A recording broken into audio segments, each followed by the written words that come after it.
We need some Zach. beat music. I want to hear It blows up. Right. Man, I am excited today, and I'm here with a legend here. Michael Gabriel's here. He is sicker than sick. He's fighting through it.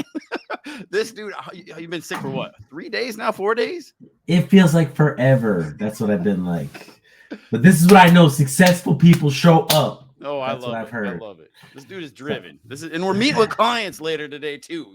So my gosh, I love it. Absolutely love it. Well, today it's apt that you showed up today because we're talking about the attractive character or the dancing bear. There's numerous titles that this thing goes by, but basically you're the guy causing people to look over here like, hey, look at this cool thing that we got over here. You're causing eyeballs to fall on you. And we're going to talk about the different types of traffic. But Michael Gabriel, in true form, he's dying, but he's here. Yeah. So one thing, I remember, as Myron Goldman said this thing when we were like, he was teaching something, and he talked about he was using, we're gonna name drop here, Gary Vaynerchuk, is that how you say his name? And Gary V, right? And Gary V drops bombs, he drops gold, he drops these nuggets. And Myron Goldman was talking about just how he likes to curse in his Gary V likes to curse. And he said it's like, a waiter coming out with this mimosa, right? It's this orange juice and the best champagne. And then all of a sudden a fly goes into it. And then he said, that's like the cuss word. The cuss word is the fly. Even though you have this beautiful thing, even if you take out the fly, it's still tainted. And that has stuck with me over and over again, because as I look at people that I'm attracted to, right? Because that's how you truly like build the following, build the brand, build the culture. And I just can remember that. So every time, I'm watching someone and I hear them throw out that cuss word, I'm like, it was gold. There goes the fly. Is it worth it though, is the question, right? So what Gary's doing there is he's being polarizing, right? And so if he's attracting the kind of person that's okay with vulgarities, that's working. And that will push away people that aren't fine with it. The question to ask is it worth the vulgarities to push people away? Like when I was selling real estate, I'm the attractive character. I'm pulling people into my world. I wanted people that loved God, loved their family, and made a lot of money and wanted to buy an awesome house. That was who I attracted. That's what I spoke about. And so like people knew I loved God. I loved my family. I was conservative. I loved building big businesses. And so I know I turned people off from that. Not saying that we wouldn't help those other people out, but I attracted that kind of people that I really wanted to work with because I was polarizing. But that I was very intentional about how I was being polarizing. And I think, often I love a good vulgarity. I swear, but like you can hear in here, I'm not swearing at all because I don't want to turn people off with that, right? It doesn't make sense to. Yeah, there were certain, say 8 years ago, 10 years ago, and all of these influencers, like we didn't know they were influencers at the time, but influencers started coming out, and even the Ty Lopez, I was like, oh my gosh, I love what Ty Lopez says. But then he's like surrounded by all these like women and like it's like the Ferraris and this lifestyle, and I'm like, I'm not really a fan of that. Then there was Billie Jean as marketing, and he's a jerk, right? And I was just like, man, this is not who. He's dropping gold too, and I want to listen to him, but it wasn't. And then I found Russell Brunson, and Russell Brunson was kind of like pure in a sense, where like he didn't have to do these things, and it attracted me to him. And his whole community are all people like him, right? People who want to serve, people who want to help. And it's just funny because like that's how I met you. That's how I met a lot of good friends. And when you're that attractive character, you want to do business with people who are similar to you. Right. Like, man, it just grew so big. Yeah, no, I totally agree. And the fun part too is that as you're attracting this group of people, especially when I would say, for most people, be authentic. I have clients that we've built out the attractive character portion in their business. Some of them were quite liberal. And so I said, go ahead and embrace that, because those are probably the people that you want to work with. Go ahead and share that out there, and conservatives and people that love, Christ, and like share that, be authentic, and you're going to attract those people, and you're going to build a community, just like when you're talking about with Russell Brunson. I can tell you, Michael, I've gone to a gazillion different marketing conferences, sales conferences, real estate conferences, all the different things. And I will give Russell Brunson a ton of credit for it, but the group that he pulls around him are some of the most solid, awesome people that are out there. I remember, going to different real estate conferences. There's a huge, like a drinking style environment, party style environment. They're loud, they have a lot of fun, and there's nothing wrong with that. It has a place, but it's not necessarily somewhere I want to bring my kids to, right? Because I don't need to see that. Whereas when we went to FHL, Funnel Hacker Live, and the different things that Russell would do, they got the lasers and the big, like, boom, boom, boom, the beats that we need for the intro for our Traffic Tuesdays. But there's kids running around, having fun in the back. And, at a real estate conference, like, you would be murdered with fire if you brought your kid and let your kid run around in the back, because now we're listening to the speaker. They were having a ball back there, and no one cared. It was super cool. But going back to what we're talking about, the attractive character, because Russell puts that out there. He says he loves God. He says he loves his family. He loves wrestling. He loves building big businesses. Those are the people that he's attracting. And so when you think about your business, when you think about how you want to grow, it's really imperative. And this is one of those things, you've heard me say this before in these videos we do. Write this down and do it. Define who's the person you really want to serve. What are their traits? What, is swearing going to piss them off? Then don't swear. Are they Christian? Do they want to build a big business? Is there a certain, whatever those traits are, take the time to define your avatar. We actually have a downloadable. If you shoot or type in attractive character in wherever you're watching this, I have a downloadable that will help you build out your perfect attractive character. It's an exercise that I charge a lot of money for the clients that we work with. It'll take you a good, healthy 30 to 45 minutes, but it's going to ask you all these questions and then outspits your attractive character. We're going to name that person, Bob or Jill, and typically we'll go to, I forget the website right now. I'm drawing a blank. It's a website that now ChatGPT can do this, but this was a website like 5 years ago that would generate a fake person's face. And so you could say, generate this person, and you go through and like you pick your person, like that is now your avatar. This is the person that we're going to craft everything around. And what do I mean by that? So the attractive character, again, it's the dancing bear. If you saw a dancing bear, you're going to stop, right? If you see the purple cow in the road, you're going to stop and you're going to look at that. This is the same, the concepts. Like, we're getting eyeballs on our business. We're going to be speaking the language of our attractive character. There's different types of traffic. The most valuable, the most important traffic that we have, the most valuable thing in your database is traffic that we own. This is our database, and we need to be speaking directly to our database before you go spend money on ads, which we can help you out with, before you go start doing YouTube shorts and all this other stuff, before you do any of these things. Are you taking care of your database? The attractive character should be engaging with that database there's 4 pillars we want to do. We want to get them to know you, to like you, to trust you, and believe you have the best solution for them. This is critical. And so the attractive character embraces, first and foremost, if you're smart, your database. Your database is going to take care of you way faster than ads will, or traffic that we earn, that we're going to talk about in a second. The database is the most valuable thing that you have in your company. Absolutely.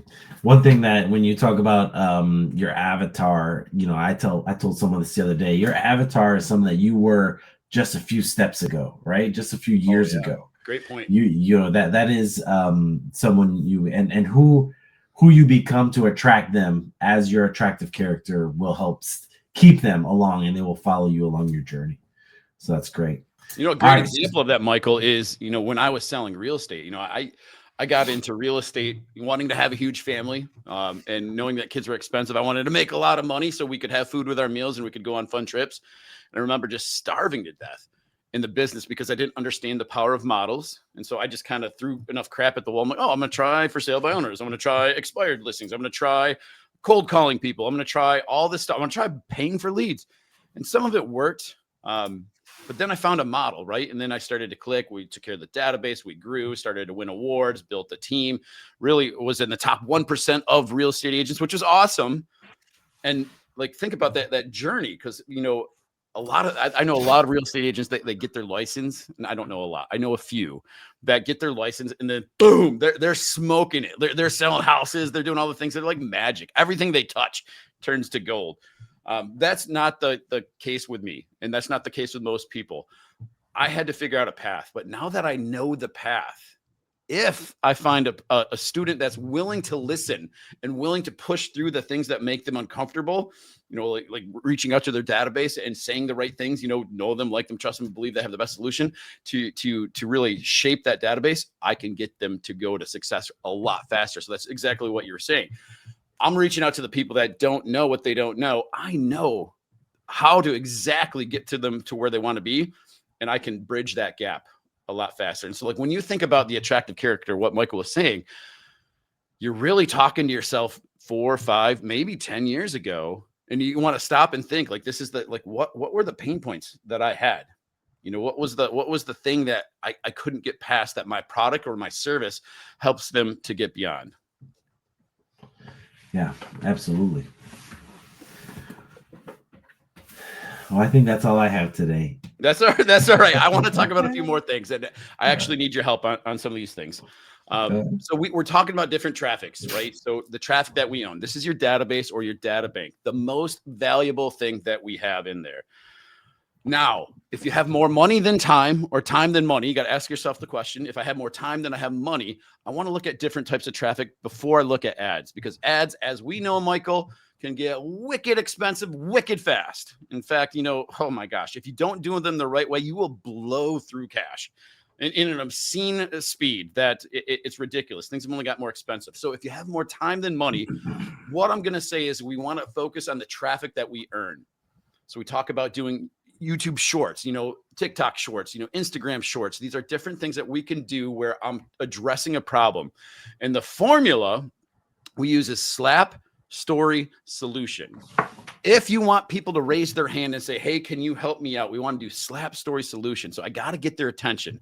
And Michael talks about this when he's not sick and dying all the time. Like, there's two different styles of really advertising that we employ. You know, we have disruptive, where we interrupt your doom scroll. So you're on the TikToks, you're on Facebook, you're on Instagram, you're scrolling. I got to do something crazy to get your attention. My son, man, this guy's smoking me. He's got over 50,000 followers on the Instagram, which is awesome. And he starts typically each video out with doing a backflip, right? Which I could probably do a backflip once, and then I'm probably not getting back up. But he'll do a backflip, and that gets people's attention. Then he's got some awesome slap that he's talking about. Like, hey guys, today I'm doing this thing on the 3-wheeler, right? And so he gets their attention. Then he goes into the story of what is going on. And then the solution at the end is some sort of lead magnet. Now, Michael, talk about this a little bit. Like, how do we get people? So let's go for I don't know, gosh, I'm drawing a blank. Let's use a real estate agent as an example, right? Like, maybe we do something crazy, a house blows up, you know, or where they're flushing money down the toilet. These are ads that we run. How do they get in touch with the person? Talk about the solution part. So the solution part, so when I look at what you're saying, it's like, you know, is the product more logical or is it more disruptive, right? That's the first two things that I think about. And disruptive to me is more, you know, something that's easy. They don't have to think about. It's a quick decision. You know, if a t-shirt, right? So I like Back to the Future, right? And the t-shirt pops up and I'm like, okay, real quick, that's a quick solution. I want to buy it, blah, blah, blah, blah. If it's more logical, then it takes a little bit more steps. You know, people are going to look you up a little bit more. They might Google you. They might Google the answer, or they're looking for a problem. So that's how I really define on which way am I going. Am I going to be more disruptive, which is like social media and, you know, quick thinking, or do I need to lean into Google to where people are like kind of looking for the answer and it's a little bit of a longer buying process of customer journey? And I think that's really what you think about when you're trying to come up with this solution is like, what is the customer journey to have for when they're totally unaware of a problem to where they become aware that there is a problem, and then that you have the solution for that problem. So if you understand the journey of all these steps, then it's very easy for you to plug in along the way exactly what you need so that you are looked at as the solution, because you help them, go from unaware, problem aware to solution aware. And I think that journey that you're talking about, often what we'll see is people that jump into our world that even we're helping out, they'll go too quickly to marriage, the proposal question. What do I mean by that? Well, you're the attractive character, you're doing something to get their attention. And maybe like as the example, the real estate agent, meeting with a real estate agent and listing your house isn't something that people take lightly. There has to be an immense amount of trust there. They have to believe that you're the best person for this job, because typically it's their most expensive asset. And so I can't go from, hey, look at me, I sell houses, and I get their attention. I tell a story. I've sold all these houses. I've done all these things. I serve these people. They're like, hey, can I just list your house? There's got to be a bridge. And so that's what Michael and I do with a lot of our clients, not just real estate, but with heating and cooling and all kinds of different things. What's the lead magnet we can give them? In real estate, that example might be like, we have a book that will show you how to get 5.4% more for your house. It'll show you exactly the things to do and what not to do. And this book is free 90 free. In fact, if you give us your email address in your name, you can download it right now and you can see exactly how we do it. Now the book goes through the different things that they do, but now we did the thing that we're looking for. We captured their information. We're building that database, which is really critical here. And so the lead magnets are what you want to think about. I want to talk briefly, I know we're running out of time, about two things here, two concepts. Now this is like higher level things that we're doing. It's the MIFGI and the MOFR. The MIFGI and the MOFR, these are two acronyms these are things that you should absolutely write down. These are the things that cause my clients to make tens of thousands of dollars every month when we got them dialed in the right way. So I told you about the book. You're giving away the book. This could be a MIFGI, the most incredible free gift ever. MIFGI. What's the thing that I can give away that causes you to give me your contact information? That's the thing that I'm really, really looking to do. So I want you to raise your hand and give you my contact information. The MOFR is a make offer for immediate response. Thinking about like the heating and cooling guys, especially, this time of year, falls, it's transitioning. Fall, things are getting colder. What are the deals that we can make out there? One of the MOFRs might be, if I don't have money to pay you to fix my furnace right now, 0% interest rates. That is an amazing offer, an incredible offer. 12 months, no interest on that. That gets people to raise their hand. What else would you add to that? In terms of MIFGIs and MOFRs, Michael, just offers in general. Again, I think it's about understanding the journey and knowing exactly what they want.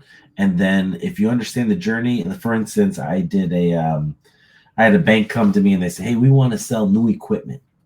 New equipment and to businesses. And I said, okay, they want to finance new equipment.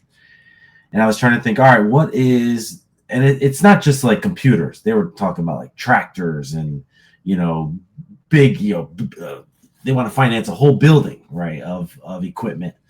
And I said, okay, what is important to them? So the first thing is like, they have to understand the trends. What's trending right now that is new technology that'll help them grow their business, right? So I came up with this like resource center to say, hey, these are all the hot businesses you need to go to, or hot websites you need to go to know about new business trends.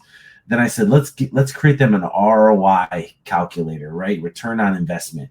If they invest this money into their business, what is the return they're going to get? Is it going to cut hours? Is it going to, are they going to be able to charge more? Are they going to be more efficient? Like, what are the things? So I said, all right, let's give them the resource center. Let's give them the ROI. And then let's tell them that we have the solution for them to get financed at a nice rate.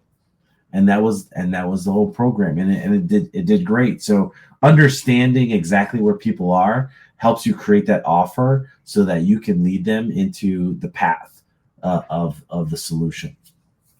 Yeah, totally. So if you want to start to build out your avatar, just really figure out how to speak to these people, this is, success leaves clues. It is something that we talk about. And Michael and I have done this for lots and lots and lots of businesses. We've done this for our own businesses. You want to start with defining that avatar, the person that you're really serving. And you might think, I already know.